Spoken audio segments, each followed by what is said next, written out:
너희에게는 한 푼도 없을 줄 알거라. 내가 너희들을 한참 잘못 키운 것 같구나. 자식들이 놀란 듯 서로를 쳐다봤어요. 제가 이렇게 화를 내는 건 처음 보는 거겠죠. 민수야, 임원이 됐다고 연락도 끊더니? 이제 와서 무슨 대단한 효자 난 것처럼 행동하니? 내가 아파서 전화했을 때는 병원비 아깝다며 참고 살라 했지. 어머니, 그때는 제가 말씀드렸잖아요. 쪼잔하게 그러지 마세요. 둘째야, 너는 돈 빌려달라고 할 때는 언제고? 이제 와서 갑자기 부동산 전문가가 됐다고? 그동안 빌린 돈은 언제 갚을 거야? 엄마 무슨 말을 그렇게 하세요? 막내, 넌 또 어떻고? 요양원 보내놓고 한다는 소리가 재산관리? 내가 너희를 이렇게 키웠니? 방안이 쥐 죽은 듯 조용해졌어요. 내가 왜 요양원에 왔는지 알아? 너희가 서로 책임 떠넘기고 나를 짐짝 취급해 자식들 손에 요양원 들어올 바에는 내 스스로 여기 오는 게 나을 것 같더라. 근데 이제 와서 땅 얘기 나오니까 이렇게 달라지니? 내가 너희들을 너무 오냐오냐 키웠구나. 자식들이 고개를 푹 숙였어요. 엄마, 저희가 잘못했습니다. 이제부터는 안녕하세요. 저는 서울 외곽 낡은 단독주택에서 혼자 살고 있는 72의 평범한 할머니입니다. 텔레비전에선 평소처럼 무슨 드라마가 나오고 있지만 전 그저 멍하니 앉아 있네요.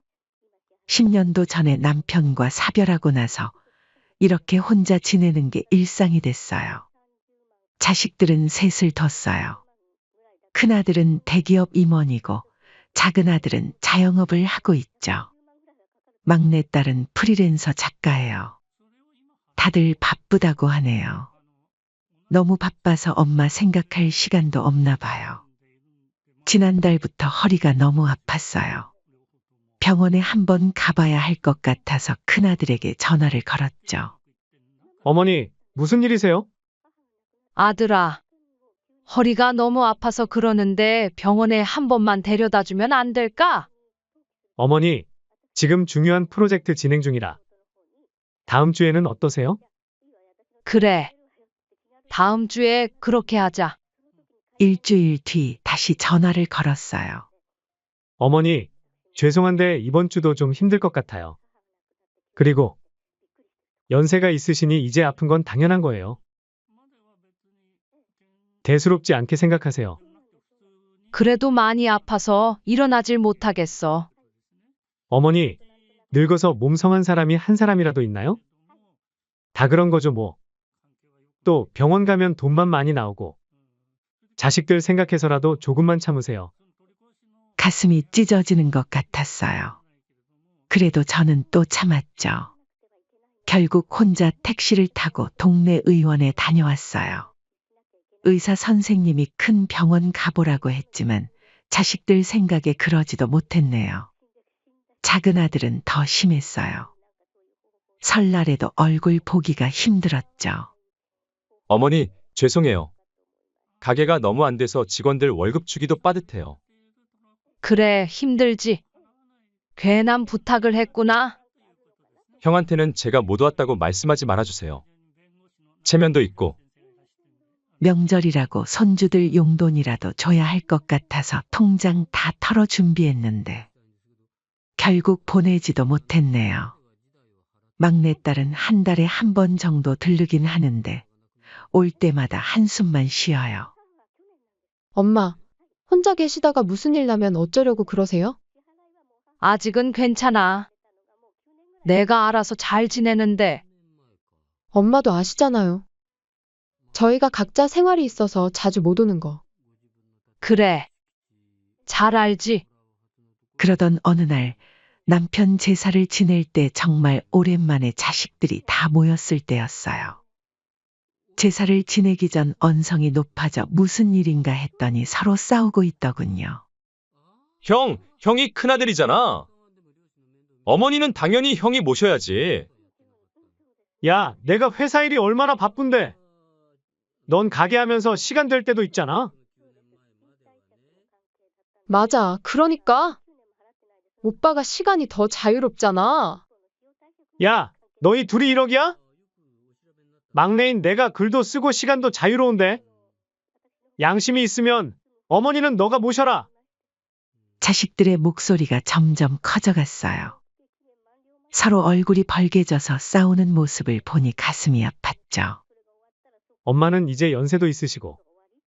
누군가는 모셔야 하는데. 그럼 차라리 요양원에 모시는 게 어때? 거기가 제일 현실적인 것 같은데? 맞아.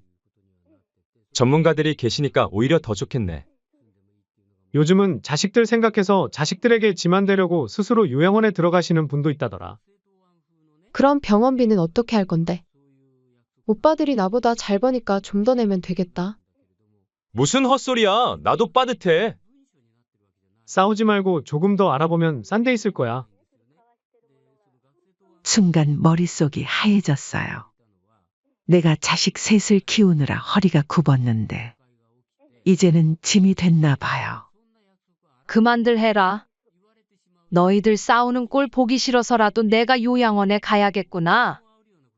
제 말에 자식들이 잠시 조용해졌어요. 어머니, 더는 싸우지 말고 내가 알아서 할게. 엄마, 너무 서운하게 생각하지는 마세요. 맞아요. 자식이 한다 생각하세요. 그냥. 됐다. 이제 그만 가보렴. 그날 밤 창밖을 바라보며 생각했어요. 젊은 시절 자식들 학비대느라 새벽부터 일했던 날들. 큰아들 회사 들어갔다고 좋아하던 날. 작은아들 가게 차릴 때 대출받아 보태주던 날. 막내 글 쓴다고 뒷바라지 하던 날. 그 모든 게 주마등처럼 스쳐 지나갔네요. 그렇게 요양원으로 가기로 한 날이 다가왔죠. 30년 살아온 집을 떠나려니 발걸음이 무거웠죠. 현관에 놓인 낡은 신발장, 장롱, 이제는 녹슨 창틀까지. 모든 게 저와 함께 늙어버렸네요. 사실 요양원에 들어가는 건 저에게 슬픈 일이 아니었어요. 단지 늙어버린 나를 외면하는 자식 때문에 더 이상 의지할 수 있는 사람이 없다는 사실이 저를 더욱더 외롭게 했죠. 어머니, 짐은 다 챙기셨죠? 이제 가시죠. 큰아들이 차키를 만지작거리며 재촉했어요. 둘째는 바빠서 못 온다. 는 문자 한 통이 전부였고 막내는 멀리서 서성이기만 하더라고요. 어머니, 여기 시설 좋아요. 간호사 선생님들도 계시고. 그래, 어서 들어가거라. 저희가 자주 찾아올게요. 요양원에 도착하자마자 자식들은 서둘러 가버리더군요. 퇴근 시간 전에 회사에 가봐야 한다는 큰아들, 거래처 미팅이 있다는 막내. 요양원에서의 하루하루가 참 길게 느껴져요. 창밖을 하염없이 바라보다 보면 30년을 넘게 살았던 우리 집이 자꾸 생각나네요. 낡고 오래됐어도 정이 든 곳인데. 이제는 낯선 침대에 누워 하얀 천장만 보고 있어요. 여기서는 하루가 똑같이 반복되죠. 마치 죽을 날을 기다리는 것처럼 아무 의욕 없이 살아가고 있었어요. 식당으로 가는 길에 만나는 다른 어르신들의 모습이 제 모습 같아 마음이 아파요. 다들 자식들 손에 이곳으로 오신 분들이에요. 우리 큰아들이 의사인데 와이프 눈치 보인다며 요양원에 보내더군요. 저는 딸이 셋이에요. 다들 공무원이라 괜찮게 산다는데. 그럼 뭐 해요? 멀쩡한 지엄마 모시기 싫다고 요양원에 보내는데. 돈 있다고 대접받는 게 아니야. 우리 아들은 대기업 부장인데 나도 마찬가지네요. 식사 시간마다 들리는 한숨 섞인 대화들이 제 이야기 같아 가슴을 후벼 파더군요. 자식들에게 버림받은 부모들, 이곳은 그런 곳이에요. 일주일에 한 번 자식들 면회 시간이 있어요. 그마저도 자주 오지 않는데 오늘은 막내딸이 왔네요. 엄마, 잘 지내시죠? 식사는 잘하고 계세요? 그래. 잘 지내고 있어. 다행이에요. 엄마, 저기, 집에 통장이랑 도장 어딨어요? 서랍 안에 있을 거다. 아, 네. 제가 한번 찾아볼게요. 그리고 혹시 집에 있는 서류들, 제가 정리해드릴까요? 또 돈 얘기네요. 찾아올 때마다 통장이나 도장, 서류 얘기만 하니 속이 쓰려와요. 큰아들도 비슷해요. 얼마 전에 왔다가 집 관리 비용이 많이 든다며 팔아버리자고 하더라고요. 어머니, 빈집을 그냥 두면 관리비만 나가잖아요. 제가 알아보니까 지금이 파는 타이밍이래요. 그래도 막상 파려니까 다시는 내 집으로 못 돌아갈 것 같구나. 엄마, 슬픈 마음은 알겠는데 이제는 현실적으로 생각하셔야죠. 작은 아들은 아예 얼굴도 비추지 않네요. 전화로 안부만 물어보다가 돈 얘기만 슬쩍 꺼내요. 어머니, 가게가 너무 힘드네요. 은행에서 대출도 안 해주고. 어머니 혹시 돈 좀 빌려주실 생각 없으시죠? 매일 이런 식이에요. 자식들 전화를 받을 때마다 가슴이 덜컥 내려앉죠. 또 무슨 돈 얘기를 꺼낼까. 이러다 보니 어느새 자식이 찾아와도 그다지 반갑지가 않더군요. 그러던 어느 날이었어요. 복도에서 산책을 하고 있는데 면회객이 찾아왔다고 하더라고요. 홍순자 할머니, 면회 오셨어요? 뜻밖의 손님이었어요. 우리 동네 이장님이셨죠. 어이구, 이장님. 여긴 어쩐 일로? 할매, 잘 지내시죠? 몰골이 말이 아니네. 여기 오고 더 늙은 것 같아. 그럭저럭 여기서 이렇게 지내고 있지요. 이장님은 처음에는 어색한 듯 주변만 살피시더니 이내 조심스럽게 말을 꺼내셨어요. 할매, 혹시 화성시에 땅 아직 가지고 계시죠? 아, 그거 남편이 살아있을 때 사둔 거 아직 있지요. 왜요? 무슨 일 있나요? 제 대답에 이장님의 눈이 커졌어요. 아이고, 역시 그러시구나. 할매, 축하해요. 팔자 좀 피시겠어. 왜? 무슨 일인데 그래요? 그 땅이요. 그린벨트가 해제된다고 하더라고요. 그리고 큰 개발 들어온다는 소문이 있어서요. 가만 생각해보니 할매가 그 땅 가지고 계신 것이 생각나서. 순간 귀가 번쩍 뜨이더라고요. 그게 정말이에요? 네. 땅값이 천정부지로 뛴답니다. 지금 부동산에서들 난리가 났어요. 이장님의 말씀을 듣고 땅값을 알아보니 그 가치가 60억은 되더군요. 평생 벌어도 못 만질 돈, 그렇게 저에게 묘한 생각이 들었어요. 이 얘기를 자식들에게 하면 어떤 반응일까? 그동안 자식들이 얼마나 냉정했는지. 그날 밤 잠을 이루지 못했어요. 머릿속이 복잡했죠. 저는 마지막으로 자식들을 믿어보고자 하는 마음에 서로 재산을 맡아달라고 말을 한 뒤 반응을 살펴보려 했어요. 자식들이 싸우지 않는다면 재산을 물려주기로 생각했죠. 며칠 뒤 큰아들이 찾아왔어요. 일부러 한숨을 크게 쉬면서 말을 꺼냈죠. 아들아, 네, 어머니. 무슨 일 있으세요? 사실은 말이다. 그때 사놓은 땅값이 좀 오르는 것 같더라. 네? 땅값이요? 그래. 얼마 전에 부동산에서 몇 군데 연락이 왔었어. 아들의 눈빛이 달라지는 게 보였어요. 갑자기 적극적으로 제 걱정을 해주더라고요. 어머니, 제가 한번 알아볼게요. 요즘은 사기도 많으니까 조심해야 해요. 그래. 내가 알아서 해주면 좋지. 그리고 앞으로는 자주 찾아뵐게요. 작은 아들은 제가 전화 한 통 없었는데도 먼저 연락이 왔어요. 어머니, 혹시 그때 산 땅 개발된다는 소문 들으셨어요? 아, 그래? 나야 여기 있어서 잘 모르지. 형은 알아요? 응, 내가 얼마 전에 말했지. 엄마! 그 중요한 걸 왜 큰형한테만 말해요? 막내한테도 애기했어요. 막내야, 너는 글도 잘 쓰고 똑똑하잖니? 네, 엄마. 갑자기 왜 그러세요? 사실은 내가 산 땅이 크게 개발될 것 같아. 땅값이 많이 오를 거래. 정말요? 어머님, 그럼 우리 집 땅도. 그래. 내가 한번 알아봐 주면 좋겠다. 한 달 새 자식들의 태도가 완전히 달라졌어요.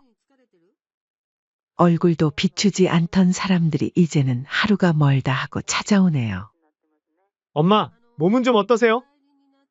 제가 영양제 좋은 걸로 사왔어요. 엄마, 여기 음식이 입에 맞으세요? 제가 반찬 해다 드릴게요. 어머님, 이제 자주 찾아뵐게요. 제가 효도하겠습니다. 요양원에서의 시간이 흘러갈수록 자식들의 행동이 이상해지기 시작했어요. 처음에는 한 달에 한 번 오기도 힘들어하던 애들이 이제는 주말마다 찾아오죠. 심지어 평일에도 갑자기 들이닥치는 일이 잦아졌어요. 큰아들이 제일 먼저 적극적으로 나섰어요. 예전에는 바쁘다며 전화도 잘 안 받던 사람이 이제는 하루에도 몇 번씩 전화를 해요. 어머니, 좋은 소식이 있습니다. 제가 알아보니까 생각보다도 더 대박인 것 같은데요? 투자자들이 벌써 땅을 보러 다닌대요. 그래? 어머니, 이런 중요한 일은 제가 장남으로서 책임지고 처리해야죠. 동생들은 이런 거 잘 몰라서. 갑자기 그렇게 걱정해주니 고마운데 어색하구나. 제 말에 큰아들은 얼굴이 살짝 붉어지더니 곧 아무렇지 않은 듯 말을 이어갔어요. 아니, 그게 제가 이제라도 효도하려고요. 이제 저한테 땅 맡기시는 게 좋을 거예요. 매일같이 전화하고 주말이면 어김없이 찾아왔어요. 투자 전문가라는 사람들을 데리고 와서 상담도 하고 개발 계획이라면서 도면도 보여주고 심지어 자기 회사 중역들까지 데려와서 제게 인사를 시키더라고요. 엄마, 여기 보세요. 이쪽으로 대형마트가 들어오고 아파트 단지도 생긴대요. 땅값이 최소 10배는 뛸 거래요. 그래, 내가 좀 더 생각해 보겠다. 어머니, 이런 일은 전문가랑 상의해야 해요. 서류는 제가 다 준비할 테니까 도장만 찍어주시면 돼요. 제가 알아서 다 해드릴게요. 큰아들의 눈빛이 이상했어요. 제가 평생 본 적 없는 욕심에 찬 눈빛. 그동안 저를 외면하던 모습은 온데간데 없이 사라지고 갑자기 효자가 된 것처럼 굴더라고요. 작은 아들도 더했어요. 형보다 더 노골적으로 나섰죠. 어느 날은 새벽에 갑자기 찾아와서는 어머니! 큰형이 또 왔다 갔어요. 내 형이 가끔 들르긴 하더라. 어머니! 형 말씀 절대 믿으시면 안 돼요. 형은 부동산 하나도 모르면서 제가 요즘 부동산 공부도 하고 있거든요. 그래? 가게는 어떻게 됐니? 아, 그건 지금은 땅 개발이 더 중요하니까요. 어머니 땅이 완전 대박이래요. 근데 이거 빨리 처리해야 해요. 제가 다 알아봤어요. 그러더니 갑자기 서류 가방을 여러 종이 뭉치를 꺼내더라고요. 여기 보세요. 제가 벌써 매매 계약서도 준비해 왔어요. 엄마는 그냥 여기 서명만 해주시면. 잠깐. 그게 무슨 소리니 이렇게 갑자기? 나는 아직 준비 안 됐다. 어머니, 절 믿으세요. 제가 다 알아서 해드릴게요. 형보다 제가 훨씬 잘할 수 있어요. 급기야 작은 아들은 요양원에서 저를 강제로 모시고 나가려고까지 했어요. 어머니, 더 이상 이런 시설 안 좋은 요양원에 있지 마시고 이제 우리 집으로 가시죠. 짐 다 쌌어요. 요양원 가라 할 때는 언제고 갑자기 왜 이러니? 형이 먼저 어머니 모시기 전에 제가 모셔야죠. 어머니가 저희 집에 계셔야 재산 관리하기도 편하고. 아니, 제가 더 잘 모실 수 있고. 간호사가 말리지 않았다면 정말 저를 강제로 데려갈 기세였어요. 그동안 연락도 뜸하더니 이제는 이렇게 달라지다니. 막내딸은 또 다른 방식으로 접근했어요. 처음에는 오빠들 욕을 하면서 엄마, 오빠들 너무하지 않아요? 돈 냄새 맡고 저렇게 달라지다니. 그런 거 같구나. 참 기가 막히죠? 제가 변호사 불러올까요? 오빠들이 엄마 재산에 손대지 못하게. 그래도 너라도 나를 제대로 생각하는구나. 당연하죠. 딸이 최고죠? 그러더니 얼마 지나지 않아 막내도 본색을 드러냈어요. 엄마, 사실 제가 글 쓰는 일이 잘 안 되고 있어요. 출판사에서 원고를 몇 번이나 거절당했는데 그래서 엄마가 조금만 도와주시면 엄마 앞으로 된 땅 처분하고 조금만 도와주면 될 것 같은데. 자식들의 행동이 날이 갈수록 이상해졌어요. 서로 경쟁하듯 요양원을 들락거리고 재산인이 문선이 하는 얘기만 하고 한 달 전만 해도 연락도 없던 사람들이 이제는 하루가 멀다 하고 찾아와서는 결국 어느 날 자식들이 한꺼번에 와서 제 앞에서 큰 싸움이 벌어졌어요. 형, 어머니 도장 훔쳐가려고 했지? 내가 다 봤어. 너나 잘해?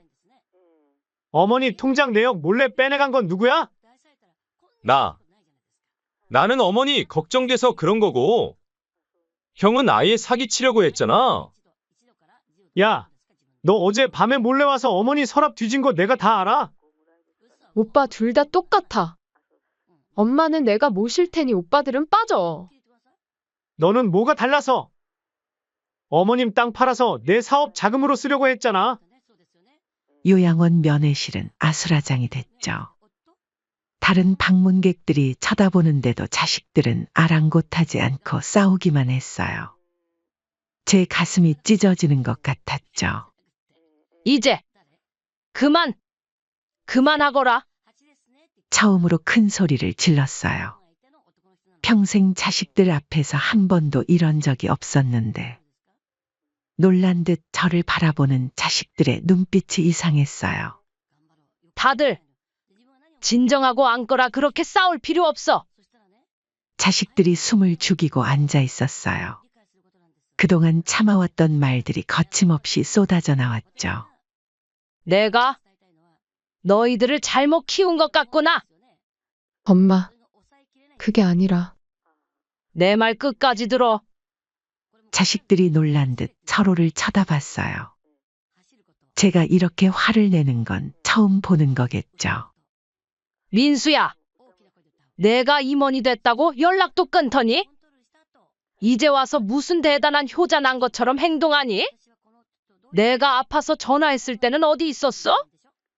어머니, 그때는 제가 말씀드렸잖아요. 바빠서 못 갔다고? 둘째야, 너는 돈 빌려달라고 할 때는 언제고? 이제 와서 갑자기 부동산 전문가가 됐다고? 그동안 빌린 돈은 언제 갚을 거야? 엄마 무슨 말을 그렇게 하세요?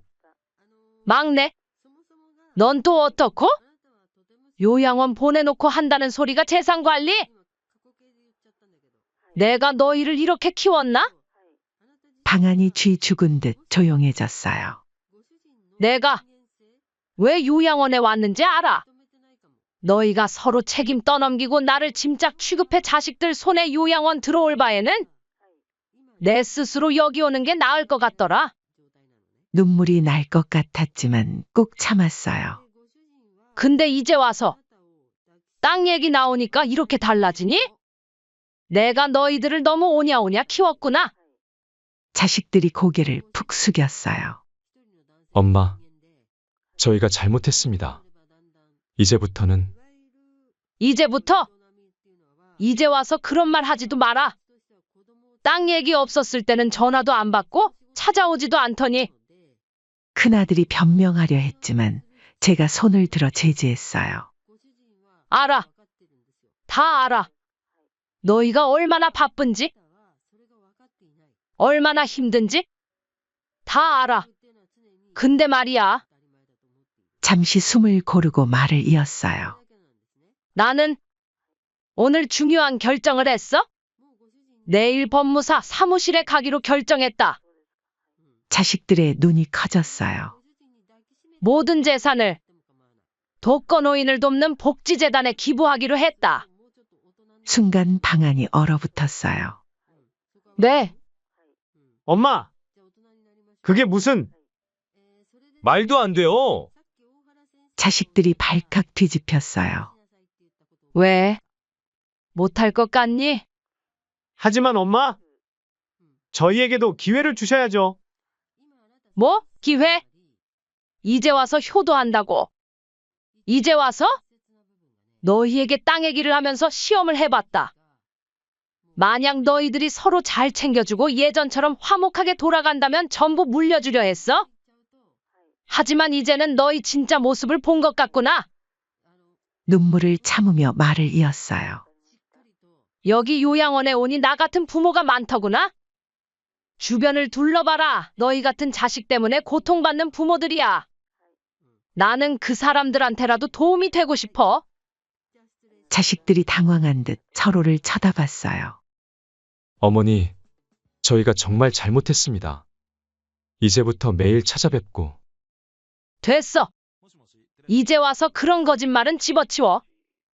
너희가 진심으로 반성했다면 재산 얘기 나오기 전에 그랬어야지. 방안이 조용해졌어요.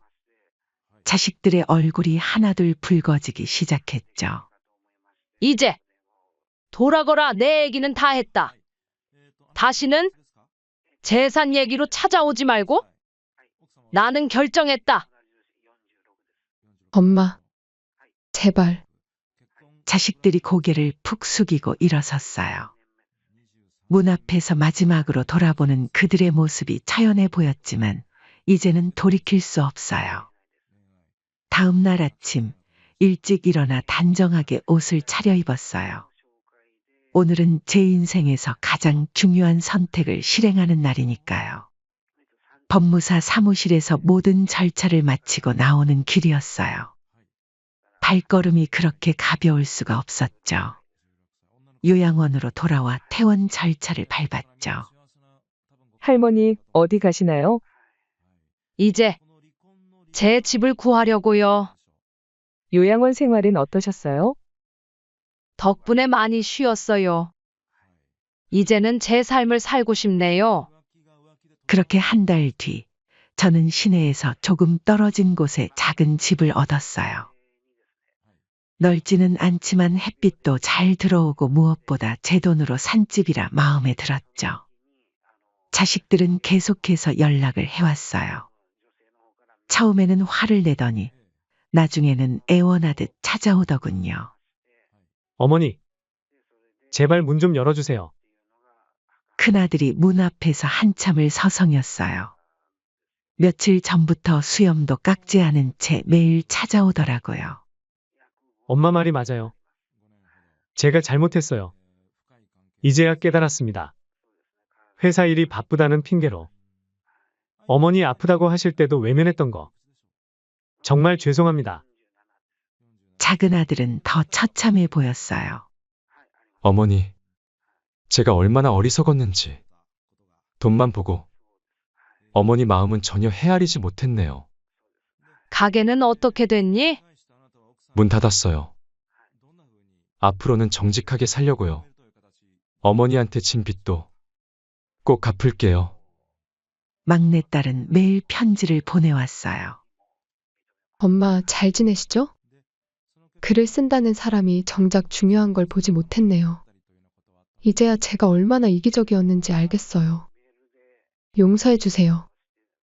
하지만 전 더 이상 자식들에게 기대하지 않기로 했어요. 대신 제 삶에 충실하기로 했죠. 독거노인종합지원센터에 정기적으로 들르기 시작했어요. 제가 기부한 돈으로 만들어진 공간에서 적 같은 처지의 어르신들을 만나는 거죠. 할머니, 저는 자식이 넷인데 명절에도 안 와요. 저도 그랬어요. 힘내세요. 저희도 이제 홀로 쏘기 해야죠. 이제 와서 생각해보니 자식들이 전부가 아닌 것 같더라고요. 센터에서 만난 어르신들과 함께 취미 활동도 하고 여행도 다녀왔어요. 한 달에 한 번씩 가까운 시골로 꽃구경을 가는데 그게 제 인생에서 가장 행복한 시간이 되었죠. 이번에는 제주도 가보는 건 어떠세요? 제주도요? 평생 가본 적이 없는데. 어머, 그동안 뭐하고 사신 거예요? 제주도도 한 번 안 가보시고. 자식들 뒷바라지 한다고 한 번도 가보지 못했던 제주도. 이제는 제 발로 당당히 가보는 거예요.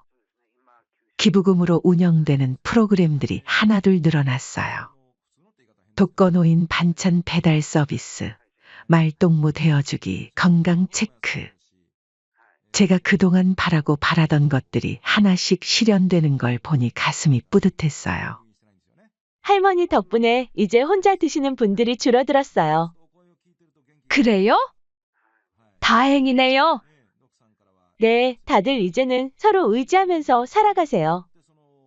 자식들은 여전히 찾아오려 하지만 전 이제 새로운 가족이 생겼어요. 센터에서 만난 어르신들, 직원들. 그들과 함께하는 시간이 더 행복하네요.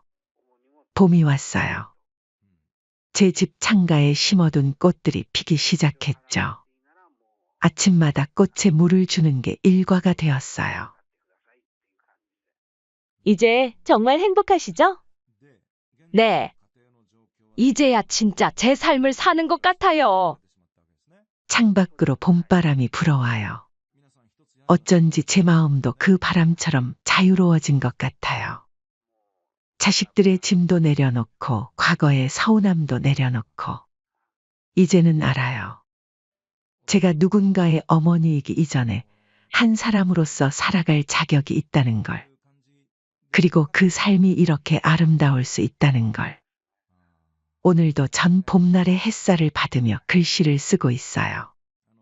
이제는 제 이야기를 쓰려고 해요. 누군가에게 위로가 될 수 있을 것 같아서. 그리고 저 자신을 더 사랑하게 된 이야기를. 어머니 배고프면 알아서 챙겨 드세요. 그릇이랑 수저는 저기 있으니까. 며느리의 이 한마디가 제 삶을 완전히 뒤바꿔 놓았어요. 지금도 매일같이 아들 내외는 후회를 하며 저에게 용서를 구하지만 이 참담한 심정은 말도 못해요. 저는 서울 변두리에서 작은 옷수선집을 운영한 지 어느덧 30년이 됐어요. 남편과 사별하고 혼자서 어린 아들을 키우려니 할 수 있는 일이 그것밖에 없었죠. 처음에는 바느질 하나 제대로 못했던 제가 이제는 동네에서 옷수선은 제가 도맡아서 할 정도로 잘 되고 있죠. 영희 씨, 아들 윤재 어떻게 컸어? 벌써 결혼할 나이가 됐다며? 단골 손님들은 제 아들 윤재를 아기 때부터 봐왔죠. 그래서인지 윤재가 은정이를 처음 데려왔을 때 동네 분들 모두 자기 일처럼 기뻐해 주셨어요. 이렇게 예쁜 며느리를 얻으셔서 복 받으셨네요. 정말 그랬어요. 은정이는 첫 인사부터 달달한 목소리로 어머님 잘 부탁드려요. 하며 쏙 마음에 들었죠. 아들이 결혼하고 첫 인연은 정말 꿈 같았어요. 남들이 자식 결혼하면 남이다 라는 말이 이해가 안 될 정도로 행복했어요. 이뿐만이게요. 정말 이쁜 손주까지 낳아 그동안 제가 고생한 게 보상받는 느낌이 들었어요. 어머님, 강의 좀 봐주실 수 있으세요? 제가 이번 주에 야근이 많을 것 같아서요. 그럼 우리 강이 내가 봐줄게. 그렇게 조금씩 며느리 은정이의 요구가 늘어나기 시작했어요. 어머님, 요즘 월세뿐만 아니고 생활비가 너무 빠듯한 것 같아요. 이러다가 강의 대학은 어떻게 보내나 조금만 도와주세요, 네? 며느리의 한숨 소리에 제 마음도 무거워졌어요. 윤재도 야근이 많은 회사에서 고생하는데 물가는 오르고 앞날이 걱정됐죠. 은정아, 내가 하나 물어볼게. 네, 어머님 말씀하세요. 내가 모아둔 돈으로 아파트를 하나 샀는데 너희 이름으로 해줄까 해서. 어머님, 저희가 뭘 그런 걸. 은정이의 눈가가 촉촉해졌어요. 그때는 그게 감동의 눈물인 줄 알았는데 지금 생각하면 그저 계산된 연기였나 봐요.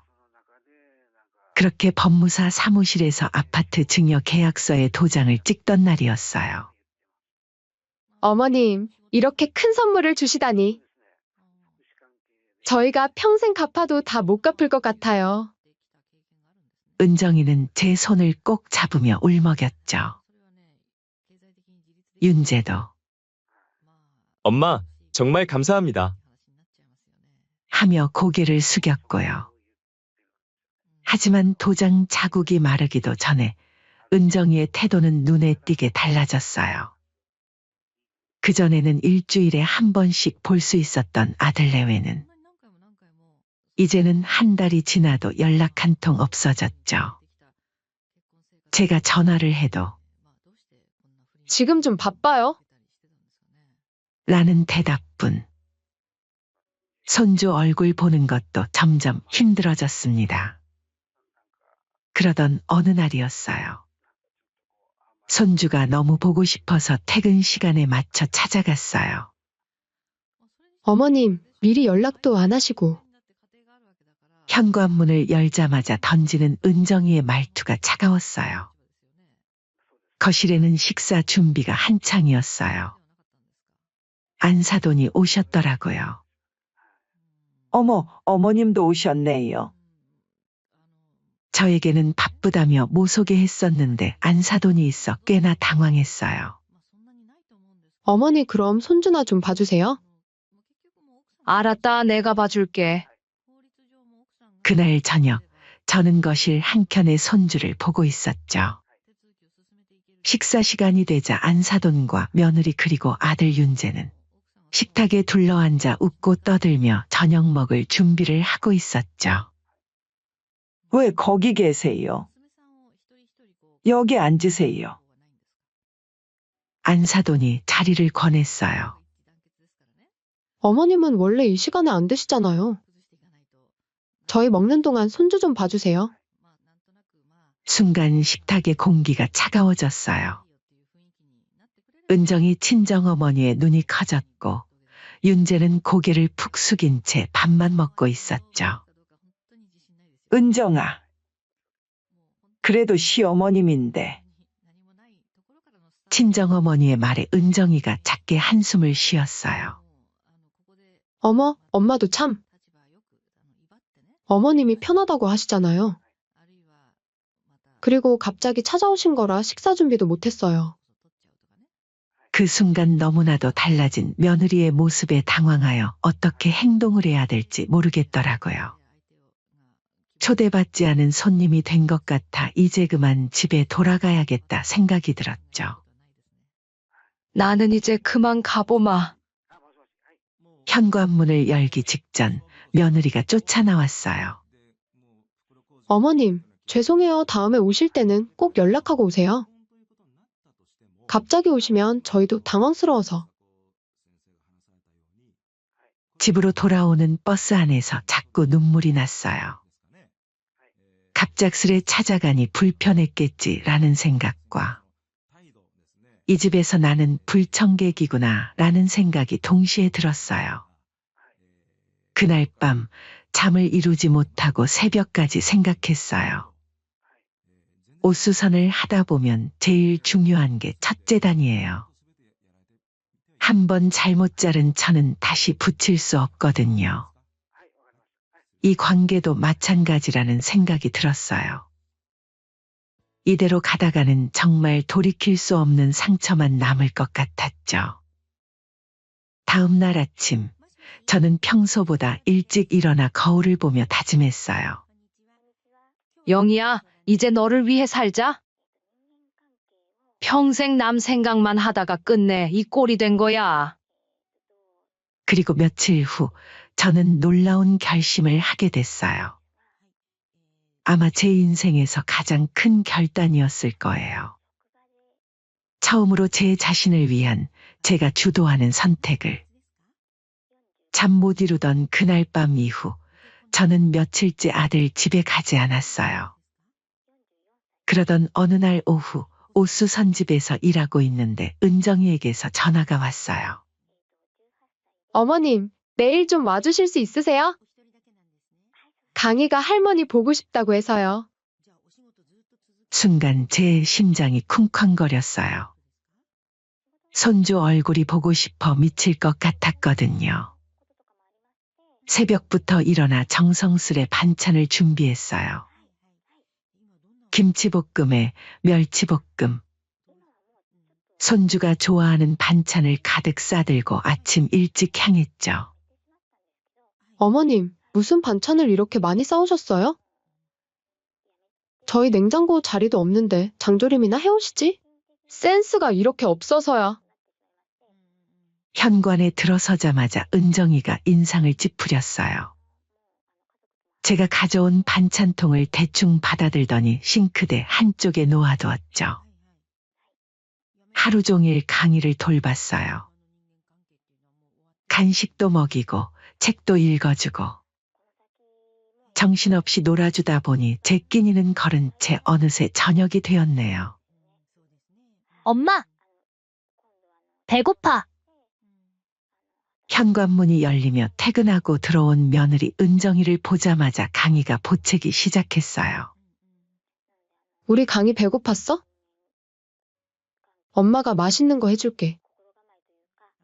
은정이는 강희를 안아주며 부엌으로 향했어요. 나도 아침부터 손주 보느라 아무것도 못 먹어서 배가 고프네. 제 말에 은정이가 한숨을 쉬더니 냉장고를 열어 저녁 준비를 시작했어요. 잠시 후 은정이가 식탁을 차렸어요. 하지만 이상하게도 제 앞에는 빈 그릇만 하나 덩그러니 놓여 있었죠. 은정아, 이게 무슨... 어머님, 언제까지 어머니 음식까지 제가 해야 되나요? 배고프시면 알아서 드셔야죠. 이제는 시장하시면 직접 음식해서 드세요. 순간 온몸에 피가 차갑게 식는 것 같았어요. 하루 종일 손주를 봐준 시어머니에게 하는 말이 강아, 이리 와서 밥 먹자. 은정이는 제 얼굴에 떨어지는 눈물도 모른 척 강희의 숟가락을 챙기기 시작했어요. 그때 며느리에게 윤재한테서 전화가 왔어요. 여보, 나 오늘 야근이야. 먼저 먹고 있어. 식탁 위에 놓인 빈 그릇을 바라보며 생각했어요. 이 빈 그릇이 제게 남은 마지막 자리였나 봐요. 제가 30년을 모아 장만한 이 집에서, 제가 평생을 바쳐 키운 아들의 집에서 빈 그릇을 바라보다가 자리에서 일어났어요. 다리가 후들거렸지만 마지막 자존심만은 지키고 싶었거든요. 강아, 할머니 가볼게. 할머니, 어디 가요? 나랑 더 놀다 가요. 강희의 목소리에 발걸음이 떨렸어요. 은정이는 아무 말도 없이 밥을 떠먹이기만 했죠. 현관문을 열자마자 참았던 눈물이 터져나왔어요. 그렇게 집을 나와 걷던 도중 우연히 이웃 친구 순자 씨를 만났죠. 아이고, 이게 무슨 일이야? 왜 이렇게 울고 있어? 언니, 나. 말을 잇지 못하고 순자 씨 품에 안겨 울었어요. 순자 씨의 집에서 처음으로 제 마음을 털어놨어요. 하루 종일 손주를 보고 저녁 때가 되어 배고프다고 했더니 빈 그릇만 내밀었다고. 그래서 밥도 못 먹고 나온 거야? 순자 씨가 급하게 부엌으로 가더니 따뜻한 된장찌개를 끓여주었어요. 이제 더 이상 참지 마. 너무 하잖아. 내가 평생 모은 돈으로 산 집에서 그런 대접을 받다니. 언니, 내가 잘못한 걸까? 너무 속상해서. 잘못은 무슨. 이봐, 정신 차려. 평생 자식한테 올인하다가 끝나면 어쩌려고 그래. 순자 씨의 날카로운 한마디에 정신이 번쩍 들었어요. 그동안 내가 얼마나 희생하며 살았어? 이제는 널 위해 살 때야. 가만히 당하고만 있지 마. 그리고 윤재 이놈 자식도 실망이네. 아들이 이렇게 엄마한테 무심하니까 며느리한테 홀대받는 거야. 내가 다음에 만나면 이놈 혼내줘야겠어. 걱정하지 마, 영희 씨. 고마워, 언니. 집으로 돌아오는 길, 처음으로 제 인생을 돌아보게 됐어요.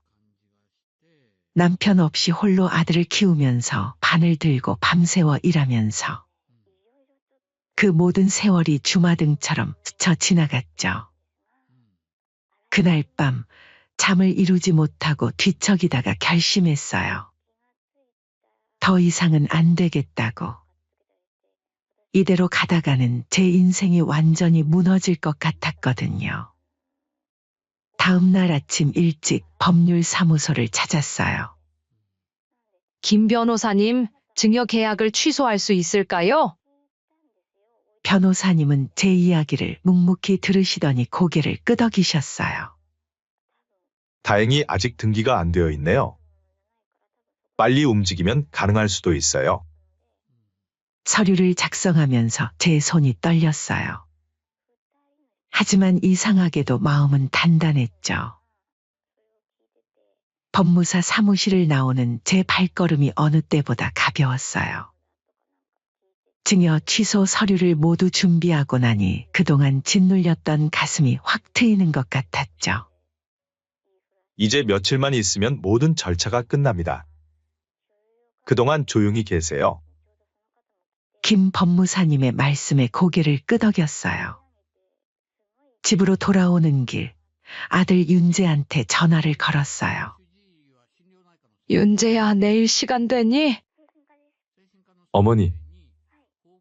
그게, 왜? 무슨 일 있니? 그게 은정이가 집들이 한다고 해서요. 근데 어머니는 오시지 않으셔도 된대요. 친구들하고 친정 식구들이랑 조용히 하고 싶다나. 숨이 턱 막혔어요. 나는 빼놓고 집들이를. 그래. 알았다. 어머니, 섭섭하시죠? 제가 은정이한테 말해볼. 아니다. 괜찮아. 너희끼리 해. 그런데 다음 날 예상치 못한 일이 벌어졌어요. 아침부터 장을 보러 나갔다가 은정이네 아파트 앞을 지나는데 아이고, 사돈 어른 오셨네요. 은정이 친정어머님이 장본 봉지를 한가득 들고 계시더라고요. 집들이 가시는 길이죠? 은정이가 인테리어도 예쁘게 했다고 자랑하던데. 순간 제 심장이 쿵쾅거렸어요. 아이고, 아니에요. 저는 좀 급한 일이. 에이, 무슨 소리예요? 얼른 올라가요. 이미 거실에는 은정이 친구들이 와 있었어요. 거실에 들어서니 여기저기서 웃음소리가 들려왔어요. 며느리는 제가 온지도 모르고 친구들에게 집 구경을 시켜주고 있었죠. 여기 주방 봐. 아일랜드 식탁도 있고. 시어머님이 주신 선물인데 내가 인테리어는 다 새로 한 거야. 은정아, 너무 좋다. 시어머님이 이런 걸 다 주시다니. 그러게 복 받았네. 어머, 시어머님도 오셨네요? 은정이가 저를 발견하고는 얼굴이 굳어졌어요. 어머님, 오늘은 제가 친구들이랑. 아이고, 내가 데리고 왔어. 사돈이 마침 지나가길래. 안사돈이 말씀하시자 은정이는 억지 웃음을 지었어요. 어머님, 잠깐 부엌에. 은정이가 저를 부엌으로 데려가더니 작은 목소리로 말하는 거예요. 오늘은 좀 불편한데? 다음에 오세요. 그 순간이었어요. 제 손가방에 있던 서류가 떠올랐고 마침 김 법무사님에게서 문자가 왔더군요. 영희님, 모든 절차가 끝났습니다. 그래, 은정아. 난 가볼게. 네, 어머님, 죄송해요. 조심히 가세요. 현관을 나서는 척하다가 잠시 화장실 좀 다녀오겠다고 했어요.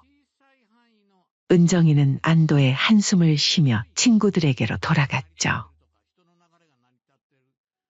화장실에서 나와 보니 거실의 분위기는 더욱 무르익어 있었어요. 은정아, 진짜 부럽다. 요즘 같은 세상에 이런 집을. 그러게 시어머님이 얼마나 좋으시길래 이런 걸 다 주셨어. 은정이가 웃으며 대답했어요. 그냥 주신 거야. 이제 이 집은 완전히 내 거니까 내 마음대로 할 수 있어. 너무 좋지 않니? 근데 시어머님은 어디 사셔? 아, 옛날 살던 그 옷 쓰선 집 근처.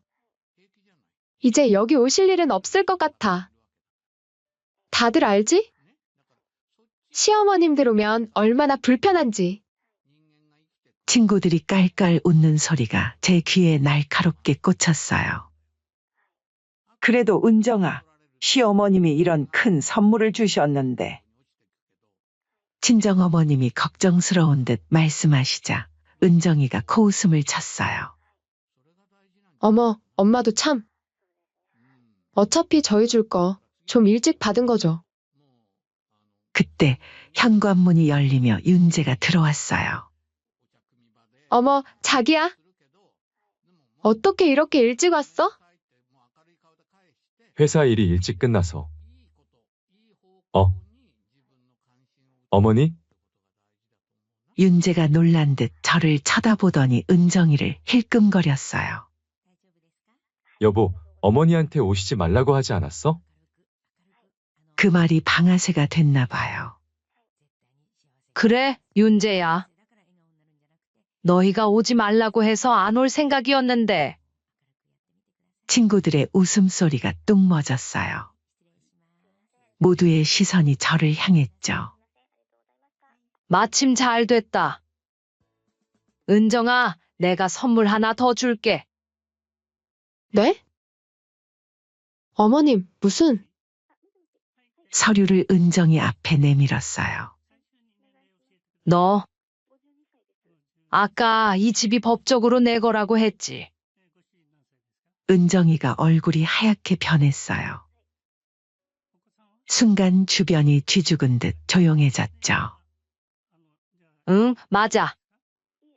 내 말대로 법적인 게 중요하지. 자, 한번 읽어볼래? 은정이가 떨리는 손으로 서류를 받아들었어요. 증여 계약 취소?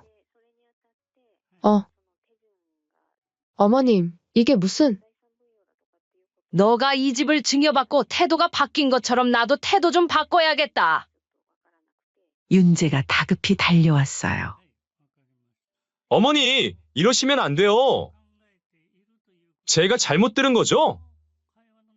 제가 은정이의 친구들이 하나둘 자리를 피하기 시작했어요. 친정어머님은 당황한 듯 서 계시고 어머님, 노망 나셨나요? 갑자기 왜 이러시는 거예요? 친구들 앞에서 쪽팔리게. 사돈 어른. 안사돈이 당황한 듯 앞으로 나서셨어요. 우리 은정이가 잘못했네요. 제가 잘 타일러서. 아니에요, 사돈어른. 은정이는 틀린 말 하나도 안 했어요. 시어머니가 있으면 불편하다면서? 그러니 이제 편하게 살아. 대신 이 집에서는 못 살게 됐지만 그때 윤재가 제 앞에 털썩 무릎을 꿇었어요. 어머니, 제가 잘못했습니다. 저희 좀 봐주세요. 저희가 일어나라, 윤재야. 저번에는 은정이가 빈 그릇을 가져다 놓고 식사하라더구나. 이런 수모를 겪고도 내가 여지껏 너 하나만 보고 참아왔어? 나는 며느리가 나에게 홀대하는 것보다 이걸 보고도 모른 척하는 아들이 더 실망스럽구나. 주변이 술렁였어요. 은정이의 친구들이 수군거리는 게 들리더군요. 그래서 시어머님 밥도 안 차려드렸대. 세상에 어떻게 그럴 수가. 어머니, 윤재가 눈물을 글썽이며 제 손을 잡으려 했어요. 아들아, 이제 됐다. 그동안 내 등만 보고 살았는데? 이제는 내 앞을 보고 살아야겠어? 은정이는 소파에 주저앉아 엉엉 울고 있었어요. 친정어머님은 당황한 듯 어쩔 줄 몰라 하시고 사돈어른, 이제 집들이는 여기서 끝내시는 게 좋을 것 같네요. 한 달 후에는 이사 나가야 할 테니까요. 한 달이요? 은정이가 놀라서 고개를 들었어요. 그래, 한 달. 내가 너희보다는 자비로운가 보네. 만약 여기서 더 살고 싶으면 월세 내고 살거라. 어머님, 저희가 어디로 가야? 은정이의 말이 채 끝나기도 전에 말했어요. 그건 너네가 알아서 해야지. 왜 나한테 묻니? 그날 밤 말이야. 배고픈 시어머니 앞에 빈 그릇 내밀면서 너희는 내 마음은 생각했니? 은정이는 대답도 못하고 고개만 숙였죠. 그때 윤재가 무릎을 꿇고 울먹이며 말했어요. 어머니, 제가 못난 아들이에요. 이제 와서 이런 말씀드리기 죄송하지만 한 번만 더 기회를. 윤재야, 일어나렴. 넌 내 아들이야. 그건 변함없어. 하지만 이제 내 인생은 내가 책임져야 할 것 같구나. 내가 너무 널 응석바디로 키웠나 봐. 은정이의 친구들은 이미 다 돌아간 뒤였어요. 거실에는 차가운 정적만이 감돌았죠. 어머님, 은정이가 마지막으로 애원하듯 불렀어요. 이제 그만하자. 난 이만 가볼게. 아, 그리고 현관문을 열기 전 마지막으로 돌아보며 말했어요. 은정아, 너가 나한테 한 행동을 천천히 곱씹어 보길 바랄게. 현관문을 닫고 나오는데 뒤에서 은정이의 오열하는 소리가 들렸어요. 하지만 제 발걸음은 어느 때보다 당당했답니다. 집으로 돌아오는 길, 옆집 순자 씨한테서 전화가 왔어요. 영희야, 어디야? 점심 먹으러 온다며. 언니, 미안해요. 제가 꼭 해야 할 일이 있어서요. 이제 다 했어요. 무슨 일인데 그래? 그날 저녁 순자 씨네 집에서 오랜만에 소주를 한잔 했어요. 자세한 얘기 좀 해봐. 도대체 무슨 일이 있었길래 이렇게 달라진 거야? 처음부터 끝까지 모든 이야기를 들려줬어요. 빈 그릇 이야기부터 오늘 있었던 일까지. 세상에. 너무 잘했네. 너무 잘했어. 내가 다 속이 시원하네. 그러게 말이에요. 근데 언니, 이상하죠? 이제는 마음이 하나도 안 아파요. 술잔을 기울이는데 핸드폰이 울렸어요. 윤재였죠. 어머니, 저희 정말 나가야 하나요? 그래, 나가야지. 아니면 월세 내던가 둘 중 하나만 해라. 어머니, 제발요. 윤재야, 이제 그만하자. 피곤하다. 전화를 끊고 나니 또 울리더군요. 이번엔 은정이었어요. 하지만 전화를 받지 않았어요. 영희야, 너 정말 달라졌다. 순자 씨가 놀란 듯 절 바라봤어요. 그런가 봐요, 언니. 이제야 내가 보여요. 평생 남들 눈치 보면서 지금까지 내 자신은 하나도 못 챙겼더라고요. 다음 날부터 전화가 쏟아졌어요. 윤재, 은정이, 심지어 안사돈까지. 하지만 제 마음은 확고했어요. 일주일 뒤 은정이가 오수선 집으로 찾아왔어요. 어머님, 저희 이사 갈 집을 알아보고 있어요. 그래도 강의를 봐서라도. 은정아, 이제 와서 그런 말 하지 마. 새 집에서 시작하면 되는 거야. 그 집은 원래 없던 거라고. 그땐 제가 정말 잘못했어요. 이제 와서 생각해보니. 그래, 잘 생각해봐.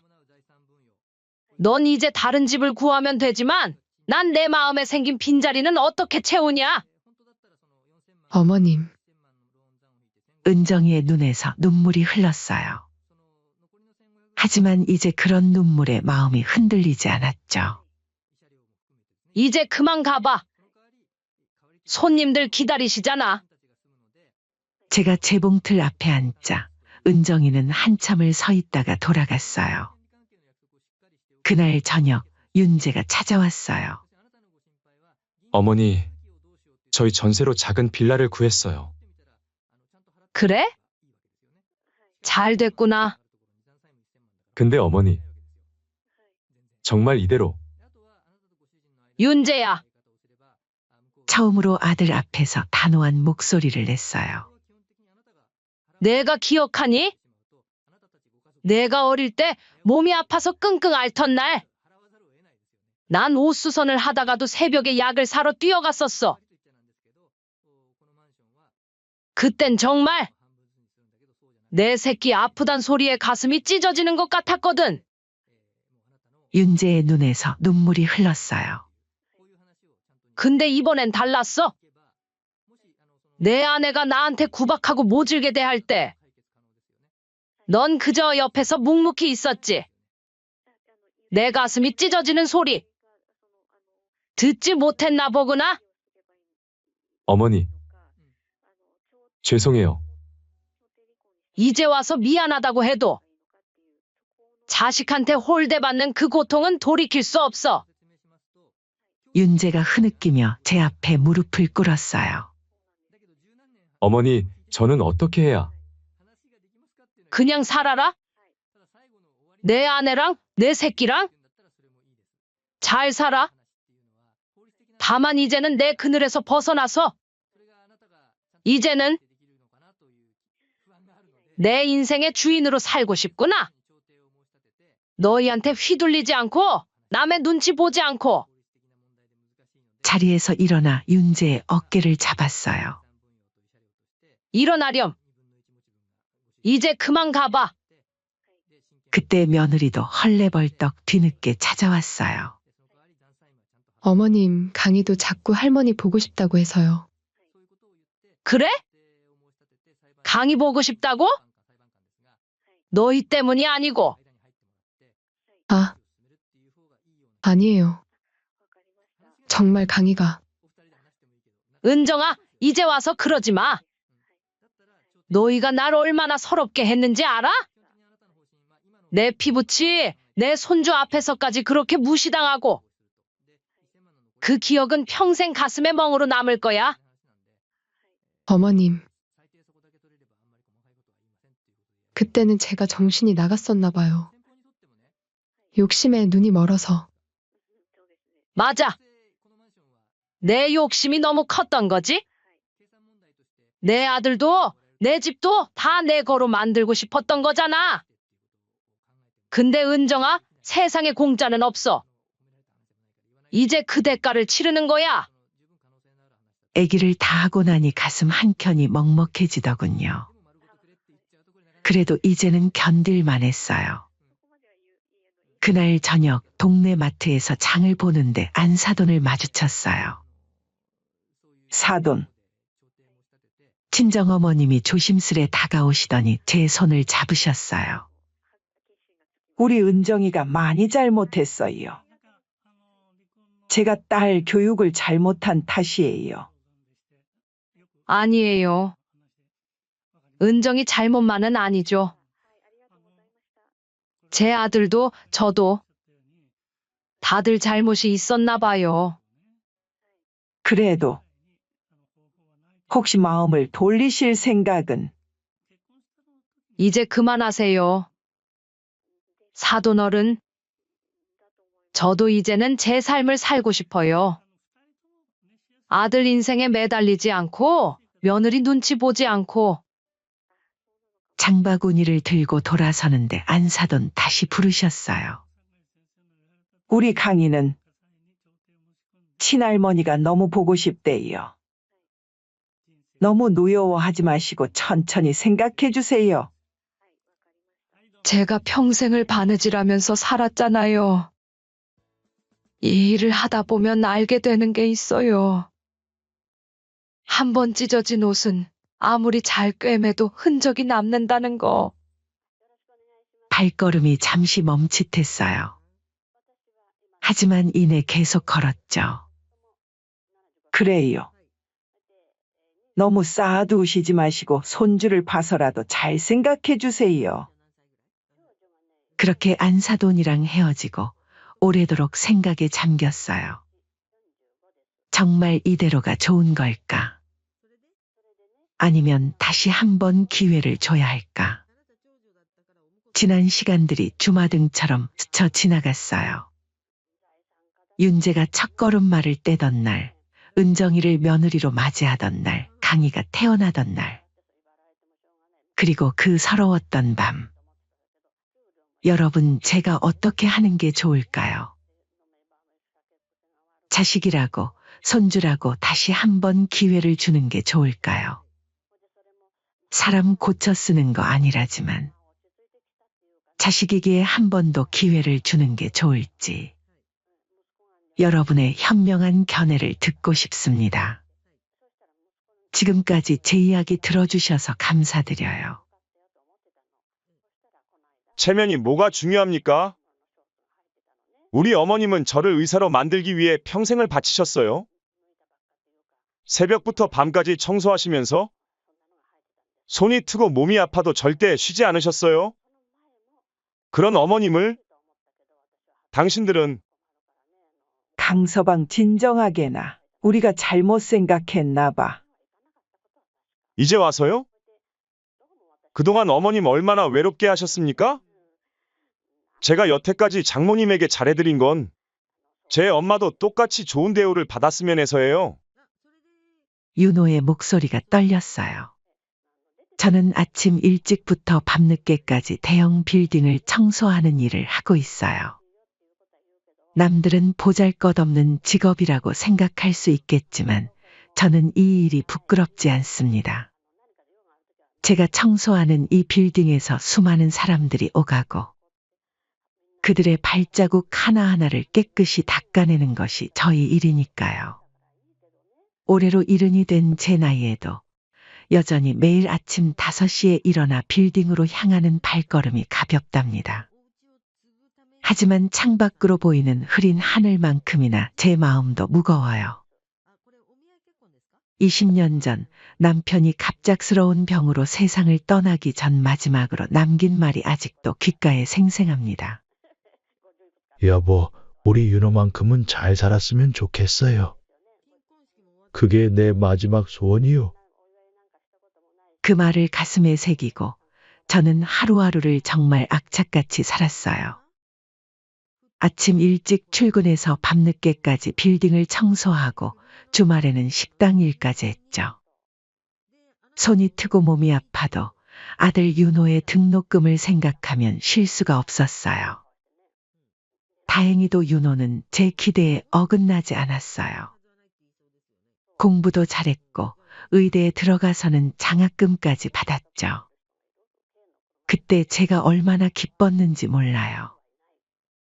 밤늦게 청소를 마치고 집으로 돌아오는 길에 하늘을 보며 남편에게 속삭였던 게 기억나요. 여보, 우리 윤호가 해냈어요. 당신 소원대로 의사가 될 거예요. 하지만 기쁨도 잠시 윤호가 의대 4학년 때 수민이라는 여학생을 만났어요. 처음에는 윤호가 좋은 인연을 만났다고 생각했죠. 그렇게 아들이 결혼을 약속하고 사돈댁을 처음 뵙던 날, 제 가슴에 큰 상처가 생겼어요. 의사 집안 자제인 줄 알았더니 청소부 아들이었나요?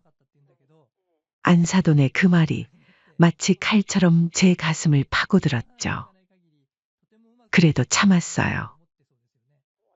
윤호가 행복하다면 그걸로 충분하다고 생각했으니까요. 윤호는 의사가 되어 압구정의 피부과를 개원했고 수민이와 결혼도 했어요. 겉으로 보기엔 모든 게 완벽해 보였죠. 하지만 사돈댁의 무시하는 눈빛과 말투는 날이 갈수록 더 심해졌어요. 어머님, 이제 나이도 있으신데 청소 일은 그만하시는 게 어떠세요? 윤호가 창피할 수도 있잖아요. 며느리가 어느 날 불쑥 던진 이 말에 저는 가슴이 철렁 내려앉았어요. 제가 자랑스럽게 해온 일이 남들 눈에게는 부끄러운 일이 될 수 있다는 생각에 밤새 눈물을 흘렸죠. 그래도 저는 계속 일했어요. 아들이 성공했다고 해서 제 일을 그만둘 생각은 없었거든요. 이 일을 그만두면 아들에게 괜히 부담 줄까봐 걱정이 됐었나 봐요. 제가 청소하는 이 빌딩의 유리창에 비친 제 모습을 볼 때마다 윤호를 키워온 지난 날들이 떠올랐어요. 그 시절의 고단함과 자부심이 함께 담겨 있는 일이니까요. 하지만 요즘 들어 아들 윤호가 점점 저와 멀어지는 것 같아요. 전화도 뜸해졌고 만나자는 말도 쉽게 꺼내지 못하게 됐죠. 며느리가 윤호에게 뭐라고 했는지는 모르겠지만 제 아들의 눈빛이 예전 같지 않아요. 마치 저를 부끄러워하는 것 같은 그런 눈빛이 될 때마다 가슴이 찢어질 것 같아요. 어느 날은 특별히 아들을 만나고 싶은 날 이어서 약속을 잡고 기다리고 있었어요. 새벽부터 일어나 된장국도 끓여두고 윤호가 어렸을 때 좋아하던 반찬들도 준비했죠. 하지만 전화기 너머로 들려온 며느리의 목소리는 차가웠어요. 어머님, 오늘은 윤호 씨가 중요한 환자 예약이 있어서요. 다음에 시간 될 때 찾아뵌대요. 창밖으로 보이는 하늘이 점점 어두워져 가네요. 식탁 위에는 제가 끓인 된장국이 식어가고 있어요. 텔레비전에서는 누군가의 웃음소리가 들리지만 이 작은 집은 그저 적막하기만 합니다. 남편과 함께 찍은 사진을 바라보며 중얼거려 봅니다. 여보, 우리 윤호. 이제는 저를 부끄러워하나 봐요. 그렇게 속상함으로 잠든 다음 날 저는 어김없이 새벽 5시에 일어나 빌딩으로 향했어요. 제 아들이 개원한 병원 근처 건물이라 가끔씩은 아들 내외도 마주친답니다. 20년째 같은 시간, 같은 장소를 청소하다 보니 이제는 이 빌딩이 제 집처럼 느껴질 때가 있어요. 유리창에 비친 제 모습을 보며 한숨을 쉬는데 오늘따라 왠지 마음이 더 무거워요. 어머, 오늘도 일찍 오셨네요. 청소도구를 정리하고 있는데 같이 일하는 박 씨가 다가와 커피를 건넸어요. 그러게 말이에요. 이제 나이도 있으신데 좀 쉬셔야지. 저는 쓴웃음을 지으며 대답했어요. 일이 있어야 산다는 게 실감나지. 빈둥거리면 늙어. 아드님이 의사시라면서요? 그러면 이제 편하게 쉬실 만도 한데. 그 말에 가슴이 찌릿했어요. 윤호는 효자였어요. 정말 그랬어요. 제가 일하는 걸 그만두라고 자기가 다 책임지겠다고 몇 번이나 말했었죠. 하지만 요즘은 같이 식사 한 번 하는 것도 힘들게 되었죠. 며느리 수민이가 들어온 뒤로 모든 게 달라졌거든요. 어머님, 지난번에 제가 일정을 착각을 했었나 봐요. 수민이가 어제 저녁에 보낸 문자예요. 제가 뭘 잘못 봤다는 걸까요? 알고 보니 그건 아들 윤호가 사돈어른과 골프 치러 간 날이었어요. 제게 며느리는 중요한 수술이 있어서 바쁘다 라고 말했었죠. 그리고 가족 행사에는 제가 껴본 적이 없어서요. 마치 남 같은 사이가 되어버린 거죠. 어머님, 윤호 오빠가 너무 바빠서 연락도 못 드렸다네요. 죄송해요. 저도 말씀드리고 싶었는데 병원이 너무 바쁘다고 해서. 매번 이런 핑계를 대는 수민이.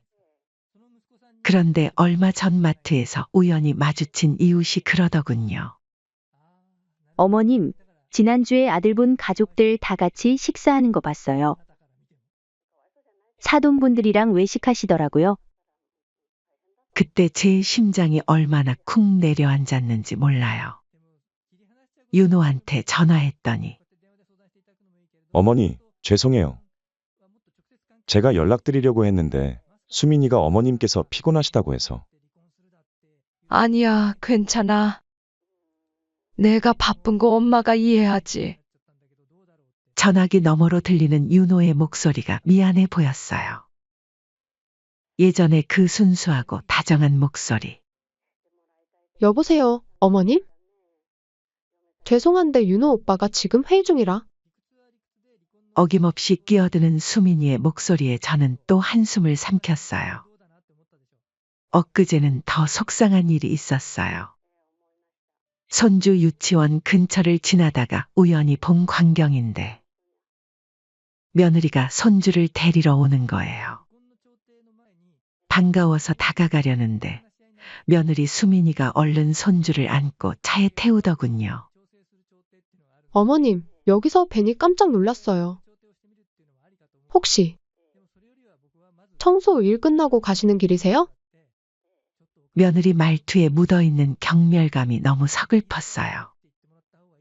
그날 저녁 윤호에게 전화가 왔어요. 어머니, 죄송해요. 수민이가 말하길. 어머님께서 유치원에 찾아오시면 애들이 놀란다고 하더라고요. 그래. 내가 생각이 짧았구나. 애들한테 창피할까 봐. 어머니, 절대 그런 게 아니에요. 제가 주말에 꼭. 그때 또 며느리가 전화를 가로챘어요. 어머님, 죄송한데 저희끼리 급하게 할 말이 있어서요. 다시 전화드릴게요. 이런 일들이 하루 이틀이 아니에요. 며느리는 교묘하게 저와 윤호 사이를 갈라놓고 있어요. 사실 이것도 나중에 알게 된 사실이죠. 윤호가 저를 만나려 할 때마다 뭔가 일이 생겼다며 방해하는 느낌이 들었거든요. 제가 연락하면 윤호 오빠가 너무 바빠서 라며 먼저 전화를 받고 어제는 빌딩 로비에서 청소하다가 우연히 윤호를 마주쳤어요. 반가워서 손을 들었는데 수민이가 얼른 윤호의 팔을 잡아 끌더군요. 여보, 빨리 가요. 어머님은 지금 일하시는 중이잖아요. 그 순간 윤호의 눈빛이 너무 안타까워 보였어요. 마치 뭐라고 말하고 싶은데 못하는 것처럼. 저는 이 세상에 혼자가 된 기분이 들었죠. 밤이 되어 집에 돌아와 보니 윤호한테 문자가 와 있더군요. 어머니, 정말 죄송해요. 오늘 뵀는데 인사도 제대로 못 드리고. 다음에는 꼭. 뒤이어 며느리한테도 문자가 왔어요. 어머님, 오늘 윤호 오빠가 피곤해서 일찍 주무셨어요. 나중에 연락드릴게요. 이렇게 하루하루가 흘러가네요. 창밖에서는 비가 내리고 텔레비전에서는 행복한 가족의 모습이 나오는데 제 마음속에는 자꾸 먹구름이 끼어가요. 그렇게 시간이 흘러 제 생일날 사건은 벌어졌죠. 저는 생일을 그렇게 챙기는 편은 아니어서 평소 같았으면 이미 청소 도구를 들고 빌딩으로 향했을 시간인데 오늘은 특별히 반차를 냈어요. 오늘 생신이시라면서요? 우리가 알아서 할 테니 푹 쉬다 오세요.